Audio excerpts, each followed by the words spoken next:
Good evening. Thank you for joining us. We begin tonight with an investigation from the Two on Your Side team. Brittany Weiss has heard from several people this month about the conditions of properties owned by Collis Temple. That follows a series of reports on a blind man in a wheelchair living in a rotting house owned by Temple. Another blighted property was up for emergency condemnation last night at the Metro Council. Brittany's here with more on what happened.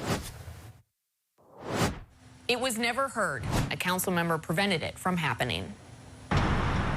This property on Longfellow Drive in Baton Rouge caught fire in January. Fire investigators ruled the cause to be arson. Did some interviews and talked to some folks in the area, and they talked to some of those that were in the building at the time. They don't know if they had permission to be in there or not. No suspect has been identified. Wednesday night, the property was brought up for discussion at the Metro Council meeting for emergency condemnation. Emergency condemnation item, structures in dangerous and dilapidated condition, endangering public welfare. It was swiftly shut down by Metro Councilwoman Carolyn Coleman, and you can see Coleman waving an objection. Any objections on the motion to waive the rules? We have objection on the motion to waive the rules? Okay, so the item cannot be heard.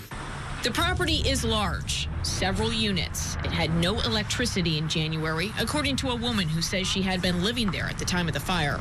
And nobody had no lights. Baton Rouge police responded to this address on January 1st. The dude got killed. Somebody shot him in the head. It's owned by CEG Incorporated, a Collis Temple property. The property behind it, 3131 Riley Street, is boarded up. It's also owned by CEG Incorporated. It's littered with debris and old furniture. Baton Rouge Fire says it also caught fire last year in early October. The cause of this fire is still under investigation.